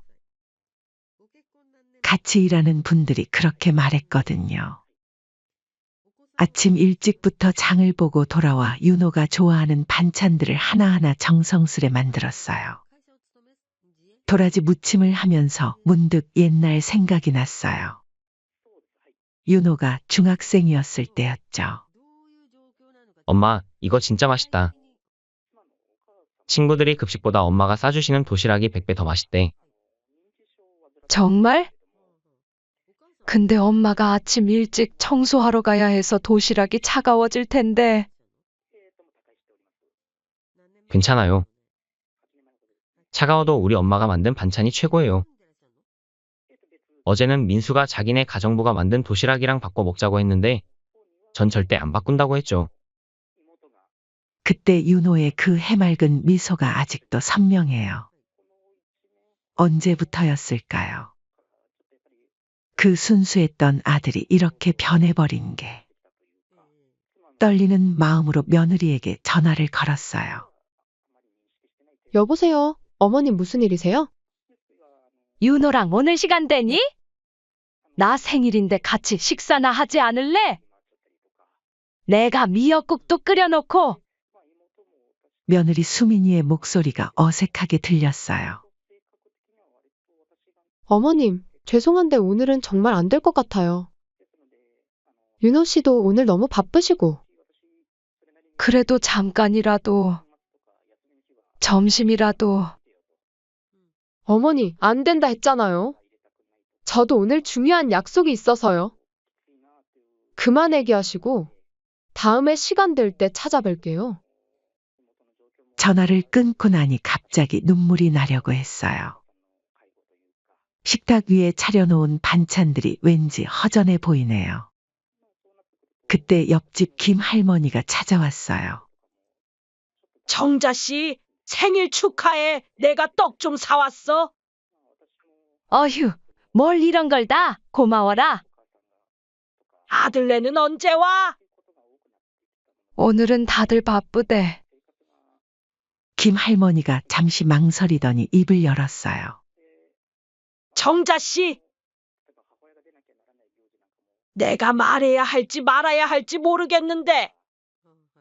왜, 무슨 일 있어?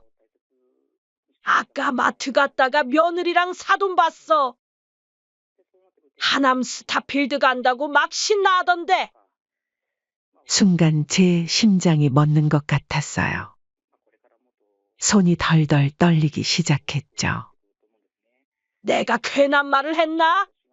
정자 씨, 괜찮아? 아이고. 네.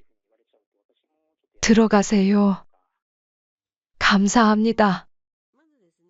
현관문을 닫고 소파에 털썩 주저앉았어요. 지난 추석 때가 생각났어요. 그때도 비슷한 일이 있었거든요. 어머님, 이번 추석에는 저희가 시댁 차례를 먼저 모시고 저희 집으로 가려고 해요. 그런데 나중에 알고 보니 사돈댁에서 먼저 차례를 지내고 다 같이 제주도로 여행을 다녀왔더라고요. 그때 윤호는 수민이의 말만 믿고 어머니가 피곤하다고 하셔서. 라고 했었죠. 이런 일들이 하나둘씩 쌓여갈 때마다 가슴이 미어졌어요. 하지만 참았죠. 내 아들이 잘 되는 게 중요하지. 하면서요. 그때 갑자기 전화가 왔어요. 윤호였어요. 어머니, 생신 축하드려요. 어머. 윤호야, 고마워. 수민이가 그러는데 어머님께서 오늘은 혼자 조용히 보내고 싶으시다고. 저희랑 같이 생신 보내는 게 싫으신 거예요. 뭐라고? 내가 언제? 네? 수민이가 그러던데요?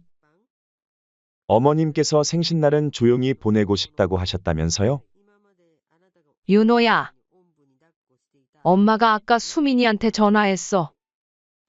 같이 밥 먹자고. 그랬더니 바쁘다고. 전화기 너머로 긴 침묵이 이어졌어요. 윤호의 숨소리가 점점 거칠어지는 게 느껴졌어요. 어머니, 잠깐만요. 제가 확인해보고 다시 전화드릴게요. 몇 분 후 다시 전화가 왔어요. 어머니, 제가 지금 모시러 갈게요. 우리 집에서 같이 식사해요. 아니. 괜찮아. 괜히 바쁜데. 엄마는. 아닙니다. 제가 지금 당장 가겠습니다. 절대 움직이지 마세요. 윤호의 목소리가 단단했어요.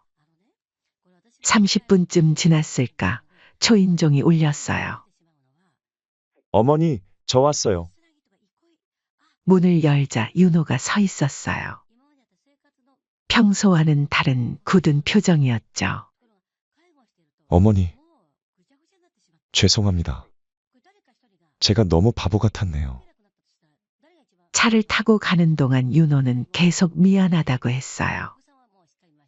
말없이 앞만 보고 운전하는 아들의 옆얼굴이 안쓰러워 보였어요. 윤호야, 괜찮아. 엄마는 너만 행복하면 돼. 괜히 싸우지 말거라. 아니에요, 어머니. 더 이상 이래선 안 되겠어요. 아들 집 주차장에 도착했을 때였어요. 어머니, 잠깐만 기다려주세요. 윤호가 전화를 걸었어요. 여보, 지금 어디야? 오빠? 나 지금 일하고 있지. 정말? 우리 집 아니야? 응. 왜 그러는데? 알았어. 금방 가볼게. 엘리베이터를 타고 올라가는 동안 윤호의 표정이 점점 더 굳어졌어요. 현관문 앞에서 웃음소리가 들렸죠. 윤호가 현관문을 열었어요. 순간 방 안이 얼어붙었죠. 수민이와 사돈이 쇼핑백을 들고 있었고 테이블 위에는 아직 식지 않은 커피잔이 놓여 있었어요. 오빠? 벌써 퇴근했어? 수민이의 얼굴이 창백해졌어요. 퇴근이 아니라 어머님 모시러 다녀오는 길이야. 네? 어머. 어머님. 사돈이 당황한 듯 자리에서 벌떡 일어났어요. 사돈. 이렇게 갑자기 오시다니. 윤호가 천천히 입을 열었어요. 바쁘다면서? 일하는 중이라고 했잖아? 그게 오빠 갑자기 시간이 나서 시간이 났다고? 어머님 생신에는 바쁘다더니 쇼핑할 시간은 있었네? 사돈이 끼어들었어요. 강서방 왜 이렇게 사람을 무안하게 만들어? 잠깐 쇼핑 좀 하는 게 뭐가 잘못된 거야? 수민이도 좀 쉬어야지. 장모님, 제 어머니 생신날 거짓말까지 하면서 쇼핑하는 게 맞다고 생각하세요? 정말 너무하시다는 생각 안 드시나 봐요? 그게 어머님은 원래 생신 때 조용히 지내고 싶어 하시잖아요. 며느리가 또다시 거짓말을 하려 했어요. 어머니 모시고 왔는데도 아직도 거짓말이야? 어머님이 직접 전화해서 같이 밥 먹자고 하셨잖아. 장모님 생신 때는 좋은 레스토랑에서 밥도 챙겨드리고 하자더니 우리 엄마한테는 어떻게 이럴 수가 있어? 오빠, 진정 좀 해봐. 그게 나도 어쩔 수 없었어. 윤호의 목소리가 점점 커졌어요. 뭐가 어쩔 수 없었는데? 도대체 왜 이런 거짓말을 한 거야? 사실대로 말해? 지금까지 엄마한테 한 모든 거짓말들 전부 다? 수민이가 결국 울음을 터뜨렸어요. 미안해요. 사실 시어머님이 청소부라 체면이 안 서잖아요. 뭐라고? 그동안 일부러 연락 못 드린 것도 약속 있다고 한 것도 다 엄마가 말씀하신 게 아니고 너가 꾸며낸 거야? 윤호가 의자에 털썩 주저앉았어요. 이럴 수가 있어. 제 가슴도 찢어지는 것 같았어요. 그동안 느꼈던 모든 서러움이 한꺼번에 밀려왔죠. 안사돈이 또다시 나섰어요. 강서방, 내 체면도 좀 생각해줘야지. 강서방이 의사인데 어머님이 청소부시면 우리 체면이 안 서잖아. 체면이요? 윤호가 벌떡 일어났어요. 체면이 뭐가 중요합니까? 우리 어머님은 저를 의사로 만들기 위해 평생을 바치셨어요. 새벽부터 밤까지 청소하시면서 손이 트고 몸이 아파도 절대 쉬지 않으셨어요. 그런 어머님을 당신들은 강서방 진정하게나. 우리가 잘못 생각했나 봐. 이제 와서요? 그동안 어머님 얼마나 외롭게 하셨습니까? 제가 여태까지 장모님에게 잘해드린 건 제 엄마도 똑같이 좋은 대우를 받았으면 해서예요. 윤호의 목소리가 떨렸어요. 엄마가 저한테 전화도 못 하시게 했죠? 찾아오시면 마치 원치 않는 손님처럼 대했죠? 제가 다 봤어요. 우리 엄마 오실 때마다 얼마나 차갑게 대했는지. 이제야 왜 그랬는지 이해가 되네요. 수민이가 무릎을 꿇었어요. 오빠, 제발. 내가 잘못했어. 다시는 안 그럴게. 늦었어? 이제는 정말 늦었어. 너가 사람이라면, 그리고 나를 존중한다면 우리 엄마도 존중해줬어야 해. 윤호가 안사돈을 똑바로 쳐다봤어요. 장모님 기억나세요? 제가 어머니 모시고 처음 만났을 때 의사댁 자제인 줄 알았더니 청소부 아들이었나? 그렇게 말씀하셨죠? 사돈의 얼굴이 하얗게 질렸어요. 그때는 제가 참았어요. 제가 잘해드리면 사이가 좋아질 거라 생각했어요. 하지만 이제는 아니에요. 제가 어리석었죠. 더 이상 못 참겠어요. 그만 갈라서죠. 이혼하죠? 뭐라고? 강서방 지금 무슨 말을 한 건지 알고 있나? 사돈이 놀라서 외쳤어요. 제대로 들으셨어요, 이혼이요? 우리 어머님을 이렇게 무시한 사람들과는 더 이상 한 가족으로 살 수 없어요. 안 돼요. 우리 수민이가 장모님, 아시죠? 제가 이제 이 병원에서 가장 실력 있는 의사라는 거. 연예인들도 줄 서서 기다리는 의사라는 거. 사돈의 얼굴이 더욱 굳어졌어요. 그 실력 있는 의사를 만든 게 바로 청소부 어머님이세요? 당신들이 그토록 무시하던 그 청소부가 대한민국에서 제일 잘 나가는 성형외과 의사를 만든 거예요. 여보, 제발. 수민이가 울면서 매달렸지만 윤호는 단호했어요. 당장 짐 싸? 오늘부터 난 이 집에서 나가서 어머니랑 살 거야. 오빠, 왜 이래? 이러지 마. 수민이는 실신 직전이었죠. 이제 와서 그런 말 하지 마. 내가 그동안 어머님한테 한 행동들 내가 다 봤어.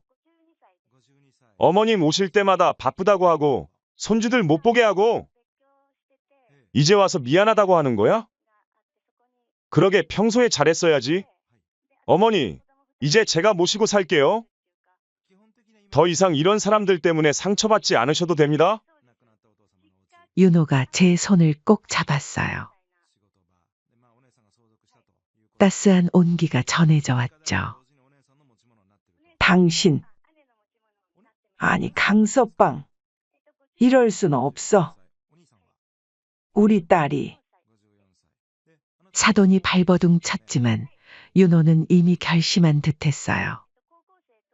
저 말고 어머니한테 무릎 꿇고 사과하세요. 그동안 어머님께 했던 모든 행동들에 대해. 그날 이후로 모든 것이 달라졌어요. 윤호는 수민이와 별거를 했고 사돈댁은 더 이상 저희 앞에 얼굴을 들지 못했어요.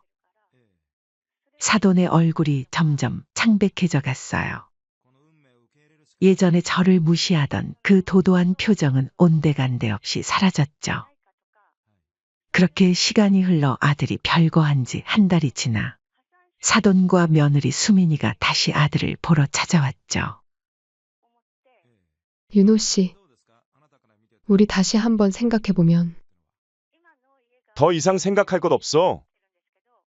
어머님, 우리 가시죠. 그때 수민이가 제 앞에 무릎을 꿇었어요. 어머님, 제발 저 좀 용서해 주세요. 제가 잘못했어요. 다시는. 일어나라. 이제 와서 그런다고 달라질 게 없다. 윤호가 차갑게 말했어요. 당신이 그동안 어머님한테 한 거짓말. 기억나? 지난 명절에 어머님 혼자 두고 제주도 간 거. 손주들 유치원 참관 수업 때 일부러 말도 안 하고 사돈 어머님만 부른 거. 이제 와서 무릎 꿇는다고 해결될 일이 아니야. 윤호는 그 자리에서 바로 휴대폰으로 이혼 전문 변호사에게 전화를 걸었어요. 변호사님, 지금 이혼 서류 준비 부탁드립니다. 네, 이혼이요? 지금 당장 준비해 주세요. 사돈이 당황해서 외쳤어요. 잠깐만. 이러면 안 되지, 강서방. 우리 수민이가 앞으로 어떻게? 걱정 마세요. 위자료는 충분히 드릴 테니까요. 대신 앞으로 어머님 앞에 절대 나타나지 마세요. 윤호의 단호한 목소리에 사돈은 그만 주저앉고 말았어요. 당신들이 그토록 무시하던 청소부의 아들. 이제는 당신들이 감히 건드릴 수 없는 사람이 됐어요. 기억하세요. 내가 이만큼 성공할 수 있었던 건 모두 어머님 덕분이라는 걸. 그날 저녁 윤호는 저를 제 집으로 데려다 주면서 말했어요. 어머님, 이제부터는 제가 매일 찾아뵐게요. 내일은 제가 새 집 구하러 다니려고 해요. 어머님이 좋아하실 만한 아파트로요. 아니야. 윤호야, 그럴 필요 없어. 이제는 제가 효도할 차례예요. 그동안 못 해드린 것들, 이제부터 하나하나 다 해드릴 거예요. 다음 날 아침, 사돈댁은 급히 병원을 찾아왔지만 이미 보안 요원들이 저지하고 있었죠. 죄송합니다. 원장님 지시로 출입이 제한되었습니다. 내가 여기 원장 장모라고요. 어떻게 이럴 수가? 더 이상 장모님이 아니십니다. 나가주시기 바랍니다. 그렇게 사돈댁의 마지막 자존심마저 무너져 내렸어요. 그토록 대단하다고 자랑하던 사위를 이제는 영영 잃어버린 거죠. 그날 이후로 제 인생이 완전히 달라졌어요. 윤호는 새 아파트를 구해 제가 들어가게 했죠. 처음에는 한사코 거절했지만 윤호가 그러더군요. 어머니, 이제는 제가 효도할 차례예요. 그동안 못 해드린 게 너무 많아서 가슴이 아파요. 새 집으로 이사하던 날, 윤호가 제 낡은 청소도구를 보더니 눈물을 흘렸어요. 어머니, 얼마나 많은 시간을 저를 위해 일하셨어요. 윤호야, 울지 마. 엄마는 행복했어. 내가 공부하는 모습을 보면서.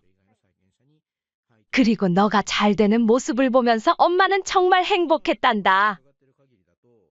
전 청소 일을 그만두지 않았어요. 다만 이제는 달라졌죠. 윤호가 인수한 빌딩의 관리팀장이 된 거예요. 며칠 전에는 재미있는 일이 있었어요. 사돈댁과 수민이가 저를 마주친 거예요. 어머님.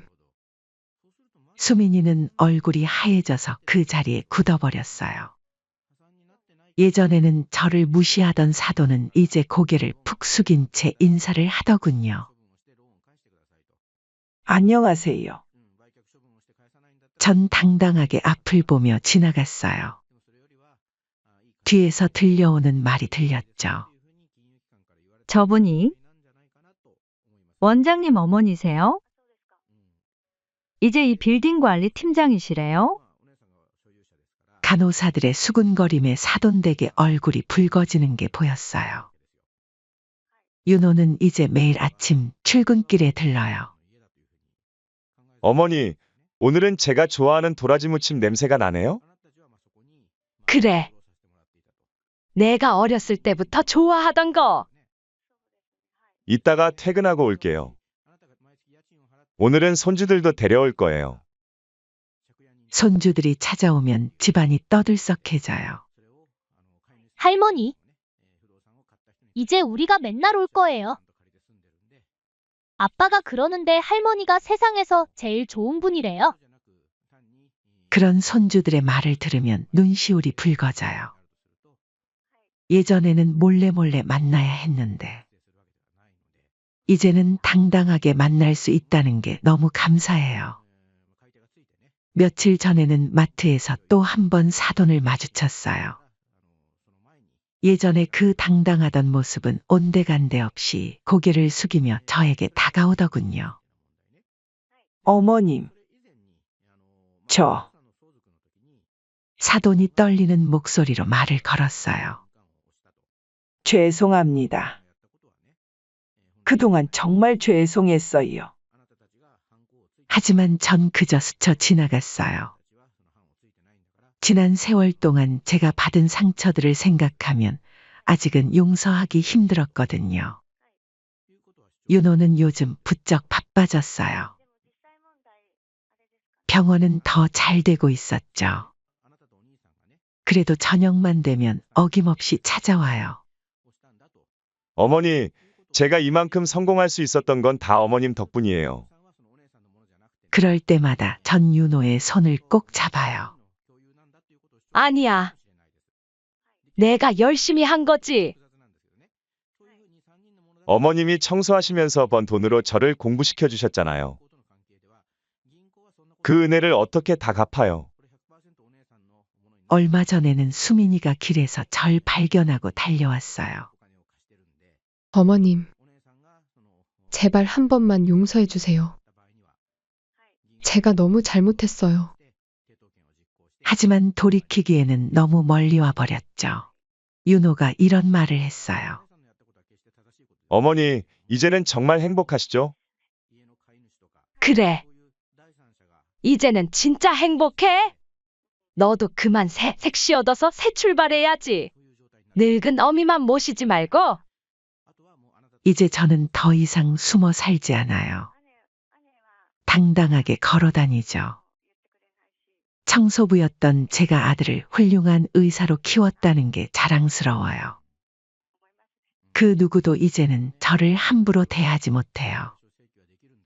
매일 아침 거울을 보며 생각해요. 그래, 이제야 진짜 행복을 찾았구나 하고요. 윤호와 손주들의 웃음소리가 가득한 이 집에서 저는 마침내 진정한 행복을 알게 되었답니다.